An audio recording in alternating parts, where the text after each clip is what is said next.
Shalom Yasharala, this is Yeshaya. Just wanted to talk to y'all about, there's about 12 hours left in the Feast of Unleavened Bread. And literally, I think the sun just went up. It's 7 o'clock in the morning on March 20th, which is funny because March 20th in my personal life is a big day. It was the day today 13 years ago that I was released, not from prison, but those of you that know me know that I had gotten to some shit in 2012. That's 13 years ago today that I got out. And that's when I started realizing who my real friends were. You know what I mean? And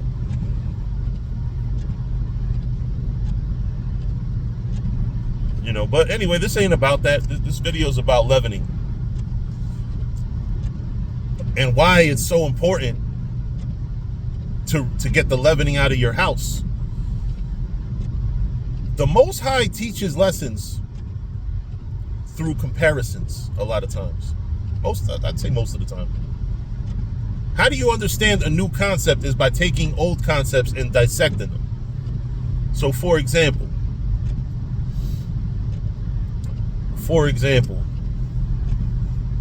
how is a person like me that is very literal, very, I'm always thinking about words.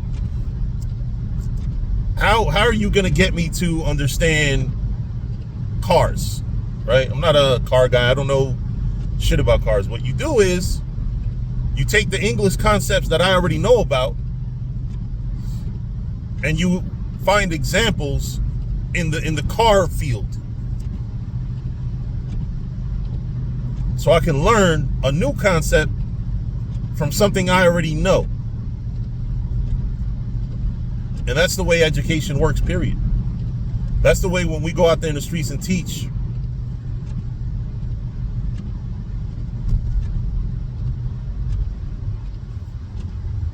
I must have took a wrong turn. Oh well.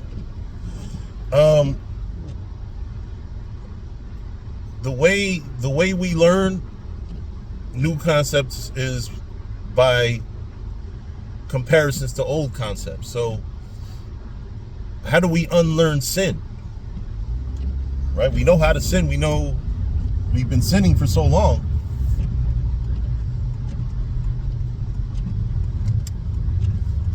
So now that we're in the truth and we're getting rid of the old person that we were. That's why the scriptures talk about purging out the leaven. You got to get rid of the leaven. All the things that cause you to sin. How do you get rid of them? Perfect example, right? Boy meets girl.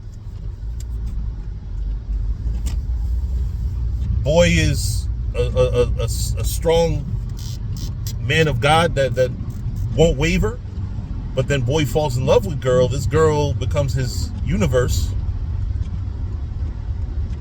and then girl starts fights. Next thing you know, this nigga gets locked up for DV. Comes out, they continue the relationship, everything comes back in a cycle. Now this man was a servant of God, now he's a damn wife beater. Because he had leavening. And what was the leavening? The leavening, was he a bad guy? No, the leavening was his weakness to his woman. That was Adam's weakness. Why did you listen to Eve? She's supposed to be listening to you. And it takes one action and it can cause a reaction. Because the Most High created everything to be perfect. And when things weren't perfect, because he should be able to send the damn test to you.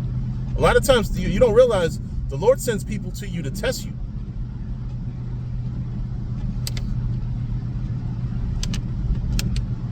He could send you a woman that you think is the most angelic, beautiful being in the history of humanity. Helen of Troy, the face that lost 1,000 ships. Next thing you know, she got you doing fucked up shit. And it's not just women, it could be money.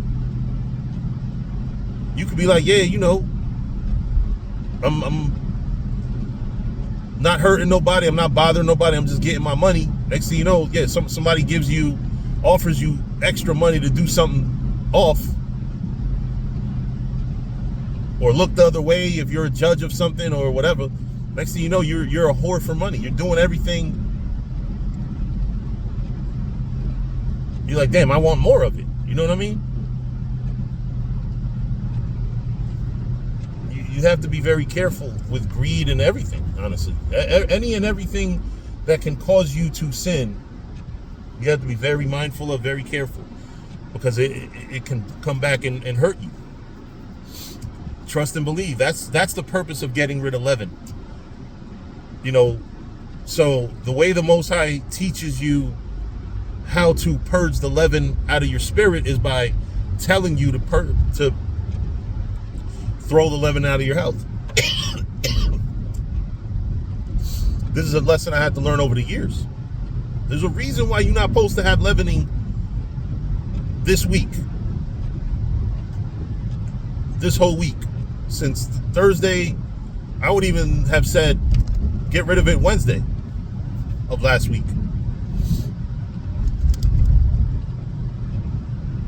But what happens is we don't listen to the instructions, and then we fall victim to the stuff that comes after subsequently.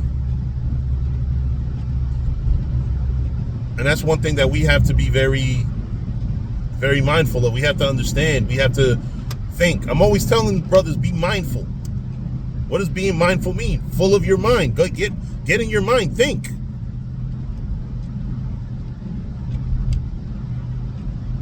Think.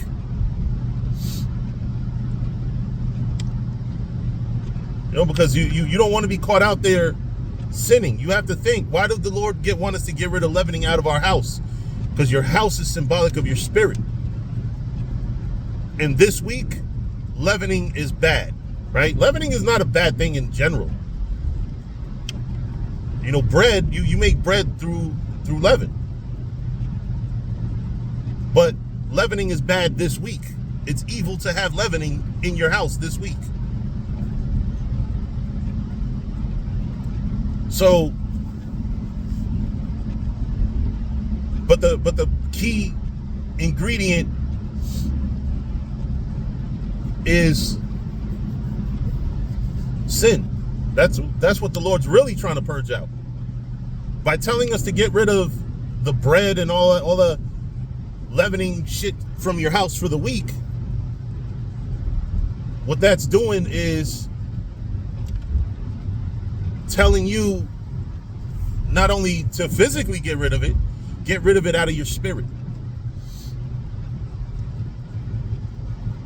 Because every man that has sinned has leavening. And what's leavening? Look at Adam. What was his leavening? Listening to Eve instead of being the leader in the household. So now, how many men have been destroyed by not being a leader in their household throughout history? And what was the thing, the leavening? The leavening was not being the leader. What did it lead to? What did it lead to? It led to you doing freak shit. It led to you doing evil shit. It led to you, because these women not knowing their place is one of the worst things in the history of humanity. That has completely destroyed. Why is the divorce rate what it is? Why is there family court? And to be quite honest, a lot of men ain't been dealing righteously either. So now you need a court to make sure that men deal righteously, but unfortunately, even that court ain't righteous. How did society come to what it is now? Leavening. People don't purge out the bad. They don't start, you know what I'm saying? And now parents, instead of being parents, they're joining. I know thoughts that are more thought than their daughters. I know a 60-year-old chick that's on social media every fucking day, naked, almost naked. Every birthday she has doing a photo shoot. Now, granted, this is a woman who is, when I tell you she's 60, she don't look 60.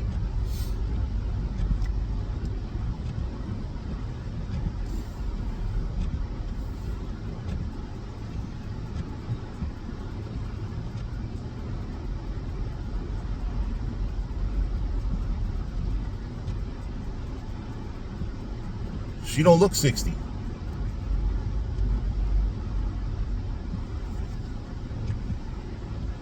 And that might be one of the worst things of all. Letting these women be beautiful and showing it off to the world. That's leavening when you fall for that. You know, a lot of things are leavening. And any weakness, any doorway for sin, it's leavening. It's leavening, and it must be purged out. You got to get rid of that weakness, because that weakness is what's going to destroy you in these last days. Trust when I say, all sin has a pathway into a human body.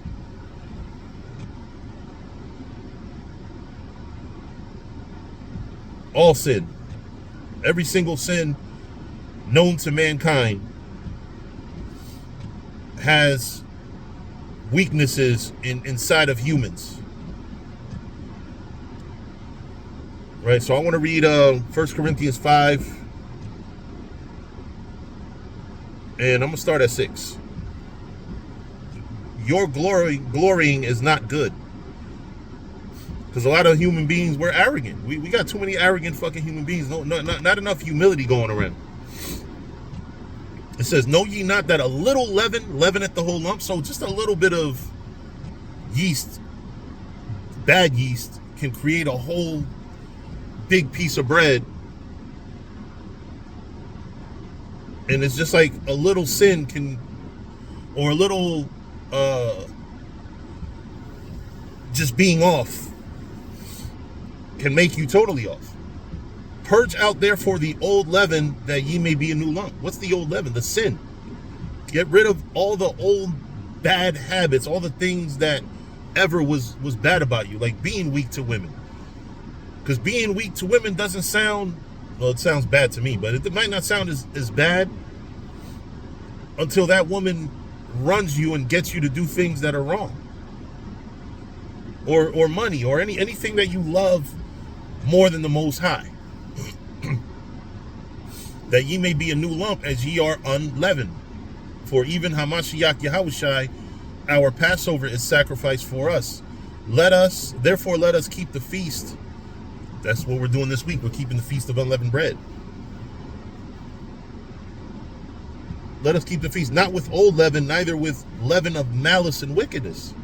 I don't have a spirit of malice and wickedness towards any brother. I don't give a damn if you are off. I still hope and pray that you repent.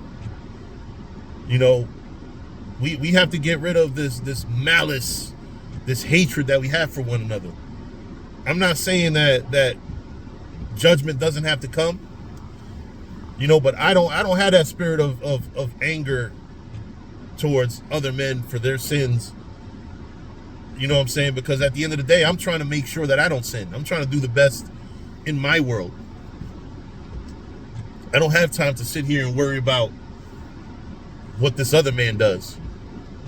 You know, it says, for even, but with the unleavened bread of sincerity and truth.